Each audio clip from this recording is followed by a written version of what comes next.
Salam satu roh, puji Tuhan kita bisa bertemu kembali dalam suasana yang indah ini. Bapak Ibu Saudara yang dikasihi oleh Tuhan, dimanapun saudara berada pada pagi hari ini, sebelum kita bersama-sama merenungkan kebenaran firman Tuhan, saya mengajak kita untuk berdoa.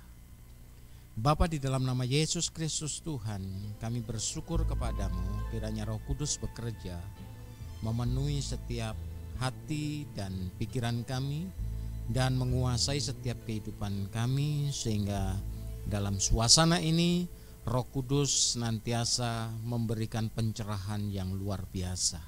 Kami bersyukur kebenaran firman-Mu akan benar-benar membuat setiap hati kami disegarkan di dalam nama Tuhan Yesus Kristus. Haleluya. Amin.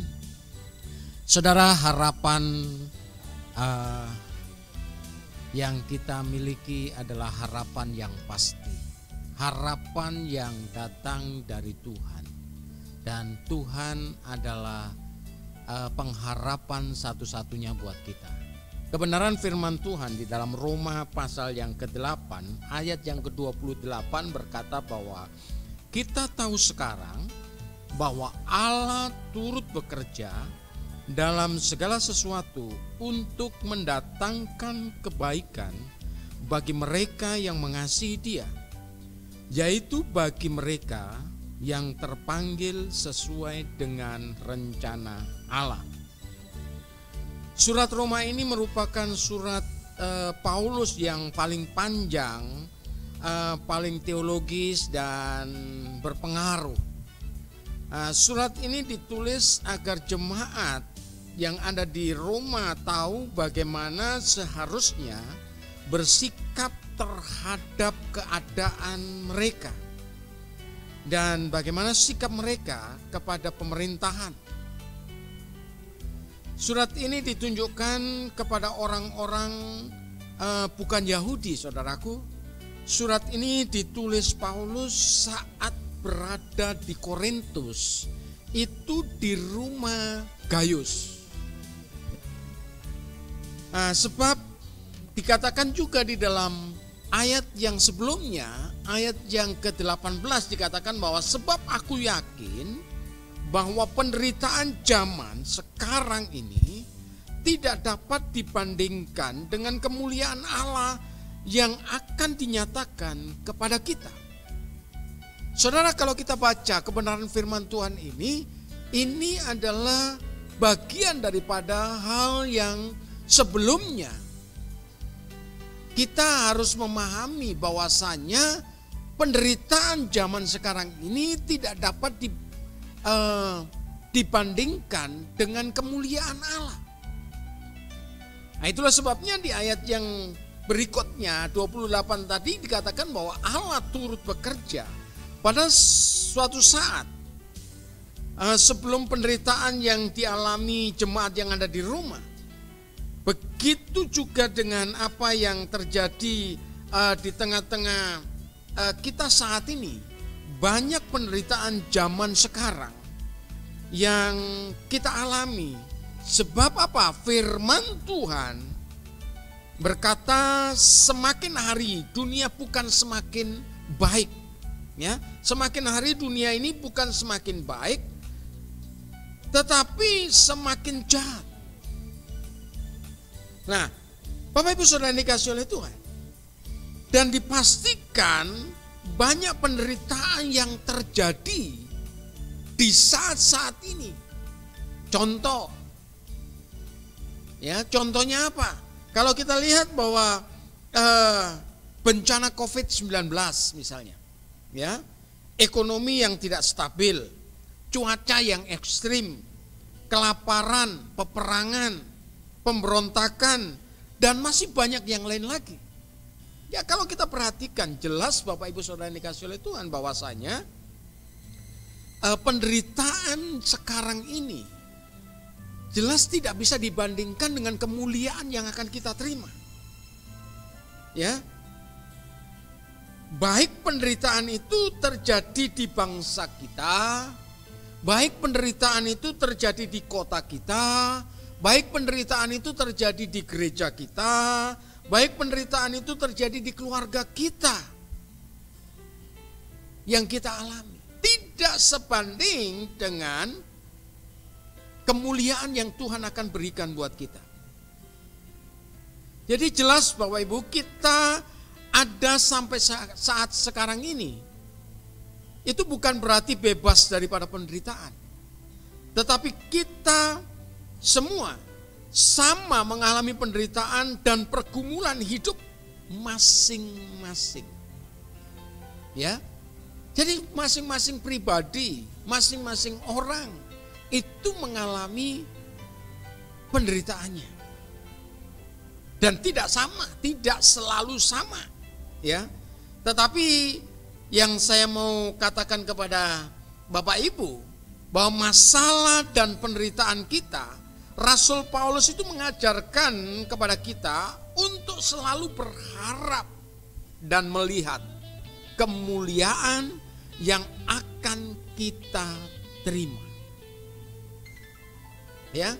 Jadi Paulus mengajarkan bukan penderitaannya yang kita lihat, bukan penderitaannya yang harus kita besar-besarkan, tapi kemuliaan yang akan kita terima inilah yang harus menjadi bagian pengharapan kekal yang Tuhan berikan kepada setiap orang, kepada saudara dan saya. Sebab saat kita hidup dalam perjanjian dengan Tuhan, apapun masalahmu, apapun penderitaanmu, apapun yang kau alami, ada pernyataan Tuhan. Ya, ada pernyataan Tuhan yang diberikan kepada setiap orang, bahkan kepada bangsa Israel. Ya, kepada bangsa Israel itu selalu Tuhan menyertai. Jadi pengharapan kita tidak akan pernah sia-sia. Sebab pengharapan kita adalah kepada Allah yang hidup. Saat hidup dalam perjanjian, maka kita ada penyertaan Tuhan. Kalau kita hidup dalam perjanjian Allah, maka penyertaan Tuhan itu akan selalu nyata. Bangsa Israel karena hidup di dalam perjanjian Tuhan, kemanapun dia pergi, dimanapun dia ada, di situ selalu disertai oleh Allah. Di situ selalu disertai oleh Tuhan. Dan apapun masalahnya, dalam pergumulannya, dalam penderitaannya, yang juga kita hadapi sekalipun, ada pengharapan di dalam Tuhan. Jadi jangan takut saudaraku yang dikasihi oleh Tuhan. Jelas bahwa Roma pasal 8 tadi ayat yang ke-28 mengatakan ini muncul karena ada penderitaan yang sudah terjadi sebelumnya, yaitu di ayat yang ke-18. Jadi ayat ini muncul, di ayat 28 ini muncul sebenarnya memang sudah ada kejadian di ayat yang ke-18. Sudah dikatakan oleh Rasul Paulus bahwa penderitaan itu sudah terjadi. Ya. Kita tahu sekarang, kalau bahasa Inggrisnya dikatakan and we know. Kita tahu sekarang. Ya. Bahasa Yunani ini dikatakan bahwa I do atau ido, ya. Lalu dikatakan oida, ya, yang memiliki arti melihat. Ido, melihat. Oida artinya mengetahui. Jadi sebelumnya kita sudah tahu bahwa Allah itu melihat dan Allah itu mengetahui apa yang akan terjadi, yang akan dialami oleh setiap orang. Ya, Rasul Paulus tahu dan mengetahui serta pernah mengalami kondisi itu. Ya, di tengah setiap penderitaannya ia melihat pertolongan Tuhan. Di tengah-tengah penderitaan dan pekerjaannya, Rasul Paulus selalu mengalami pertolongan Tuhan dan mengalami yang namanya uluran tangan Allah yang luar biasa. Begitu juga dengan kehidupan kita, Bapak Ibu Saudara yang dikasihi oleh Tuhan. Mari kita mulai melihat kembali, kita ada sampai sekarang ini semua karena pertolongan Tuhan. Semua karena pertolongan Allah. Ya, semua itu karena Tuhan yang menjadikan segalanya menjadi baik. Ya, pertolongan Tuhan dalam kehidupan kita. Kita punya Tuhan yang Immanuel. Kita punya Tuhan yang selalu menyertai. Kita punya Tuhan yang selalu melindungi. Kita punya Tuhan yang selalu memberkati. Itulah sebabnya kita hidup di dalam kemenangan Tuhan. Sebab apa?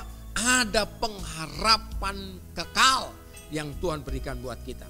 Rasul Paulus memberi nasihat kepada jemaat yang ada di Roma sebab ia pernah dan telah mengalami segala penderitaan itu.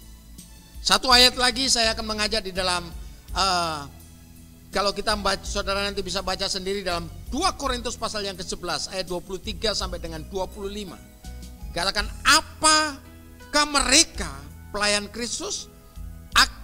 Aku berkata seperti orang gila. Aku lebih lagi, aku lebih banyak berjerih lelah. Lebih sering di dalam penjara, ya, lebih sering di dalam penjara. Dikatakan begitu, didera di luar batas, kerap kali dalam bahaya maut. 5 kali aku disesa orang Yahudi, setiap kali 40,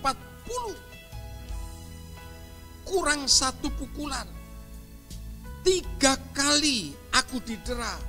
1 kali aku dilempari dengan batu. 3 kali mengalami karam kapal. Sehari sebelum aku terkatung-katung di tengah laut. Dalam perjalananku aku sering diancam bahaya banjir dan bahaya penyamun. Bahaya dari pihak orang-orang Yahudi dan dari pihak orang-orang bukan Yahudi. Bahaya di kota, bahaya di padang gurun, bahaya di tengah laut, dan bahaya dari pihak saudara-saudara palsu. Aku banyak berjerih lelah dan bekerja berat. Kerap kali aku tidak tidur. Aku lapar dan dahaga. Kerap kali aku berpuasa, kedinginan dan tanpa pakaian. Sebab Paulus pernah mengalami, maka ia menasihatkan hal ini kepada jemaat yang ada di Roma, bahkan kepada saudara dan saya pada pagi hari ini. Saat ini kita jelas, kita tahu saudaraku yang dikasihi oleh Tuhan. Situasinya mungkin tidak memungkinkan buat kita, situasinya tidak kondusif bagi kita, tapi kita tahu bahwa Allah Immanuel itu ada bersama dengan kita. Allah Immanuel itu ada bersama saudara dengan saya. Banyak hal telah terjadi yang dialami oleh Rasul Paulus sebab ia menasehati jemaat yang ada di Roma ini. Banyak sekali kejadian-kejadian. Mengapa kita harus terus berharap kepada Tuhan? Kita tahu karena Tuhan turut bekerja. Ya, Tuhan turut bekerja, walk together. Allah turut bekerja, Allah ada bersama dengan kita, bekerja bersama-sama, menjadi partner bagi saudara dan saya. Itulah sebabnya Bapak Ibu Saudara dikasihi oleh Tuhan. Mengapa hal ini bisa terjadi? Karena Allah turut bekerja dalam segala hal. Ya. Dalam segala hal Allah bekerja, karena Allah turut bekerja dalam segala hal untuk apa? Mendatangkan kebaikan. Ya. Jadi Allah mendatangkan kebaikan kepada kita. Kebaikan yang seperti apa? Yang Allah berikan pasti kebaikan sesuai dengan kehendak Allah, bukan kehendak manusia. Kebaikan yang Allah berikan adalah kebaikan yang dikehendaki oleh Allah sendiri, bukan oleh kita. Manusia maunya yang baik-baik saja, maunya yang enak-enak saja. Ya, kalau kita melihat perkara ini, Bapak Ibu Saudara yang dikasihi oleh Tuhan, ya, banyak hal yang terjadi dalam kehidupan kita. Saya banyak mengalami proses tentang hal ini. Ya, bahkan orang-orang di sekitar kita kadangkala juga bisa menjadikan kita ini tetap berpengharapan kepada Tuhan, atau kita justru jauh daripada Tuhan dengan berbagai macam persoalan yang kita hadapi. Ya, ada orang yang bilang jangan dekat dengan keluarga Pak Karnadi, nanti kamu bisa begini dan begitu. Ada orang yang bilang jangan kamu tinggal di asrama, tapi kamu di luar saja, karena nanti kamu begini dan begitu. Ada orang yang membuat situasi itu. Bahkan itu kalau kita tanggapi secara negatif, itu bisa membuat kita semakin tidak percaya kepada Tuhan. Tapi kita tahu, kita harus melihat Tuhan, bahwa pengharapan kita bukan kepada manusia, tapi pengharapan kita itu kepada Allah. Jadi jelas Bapak Ibu, bagi orang-orang yang mengasihi Dia, ya. Jadi orang-orang yang mengasihi Allah, kita tahu sekarang bahwa Allah turut bekerja, dikatakan begitu, dalam segala sesuatu untuk mendatangkan kebaikan bagi mereka yang mengasihi Dia, yaitu bagi mereka yang terpanggil sesuai dengan nama Allah. Ya, sesuai dengan nama Allah. Bagi siapa? Bagi mereka yang mengasihi Dia. Bagi orang-orang yang mengasihi Dia, bagi orang-orang yang terpanggil di dalam namanya, jelas ada pengharapan yang luar biasa. Sebab semua yang dipilihnya dari semula. Kalau saudara baca lagi di ayat yang ke-29-30 dikatakan begini, 29 dan 30, sebab semua orang yang dipilihnya dari semula, mereka juga ditentukannya dari semula untuk menjadi serupa dengan gambar anaknya, supaya ia, anaknya itu, menjadi yang sulung di antara banyak saudara. Dan mereka yang ditentukannya dari semula, mereka itu juga dipanggilnya dan mereka yang dipanggilnya, mereka itu juga dibenarkannya, dan mereka yang dibenarkannya, mereka itu juga dimuliakannya. Bapak Ibu yang dikasihi oleh Tuhan, jelas kebenaran firman Tuhan ini mengajarkan kepada kita, jangan kau berharap kepada manusia, jangan engkau selalu mengharapkan sesuatu, tapi harapanmu pasti di dalam Kristus. Harapan yang pasti, yang satu-satunya adalah harapan yang ada di dalam Yesus Kristus Tuhan. Mari Bapak Ibu Saudara yang dikasihi oleh Tuhan, dimanapun saudara berada pada saat ini, jangan engkau melihat persoalanmu, jangan engkau melihat penderitaanmu, tapi lihatlah apa yang akan Tuhan berikan buat engkau, sehingga pengharapanmu itu menjadi pasti. Sekali lagi saya katakan kepada saudara, jangan kau melihat penderitaanmu, jangan kau melihat masalahmu, tapi lihatlah bahwa Allah turut bekerja dan mendatangkan kebaikan kepadamu. Sebab apa? Ada harapan yang pasti di dalam Kristus Yesus Tuhan. Haleluya. Puji Tuhan. Kiranya kebenaran firman Tuhan ini akan selalu memberkati saudara. Kebenaran firman Tuhan ini akan selalu memberikan kekuatan buat saudara. Kebenaran firman Tuhan ini akan selalu membawa saudara untuk semakin lebih bertumbuh di dalam Yesus Kristus Tuhan. Tuhan Yesus memberkati buat kita semua. Salam satu roh bagi setiap orang yang ada di dalam Kristus Yesus Tuhan. Mari kita berdoa. Bapa, di dalam nama Yesus Kristus, kami bersyukur kepadamu. Kiranya roh Tuhan terus berkarya di dalam kehidupan setiap umat-umat-Mu. Bahwasanya harapan kami pasti di dalam Engkau ya Tuhan. Kami percaya banyaknya masalah, banyaknya persoalan, banyaknya penderitaan yang kami hadapi. Kami yakin bahwa Allah Immanuel, Allah yang beserta kita, akan selalu melindungi kita, akan selalu menaungi kita, dan selalu menjaga kehidupan kita. Kemanapun kita pergi, dimanapun kita berada, firman-Nya, kekuatannya, rohnya selalu bekerja dengan leluasa di dalam setiap kehidupan kita.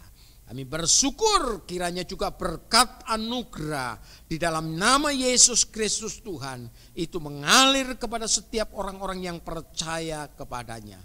Di dalam nama-Mu kami berdoa. Haleluya. Amin.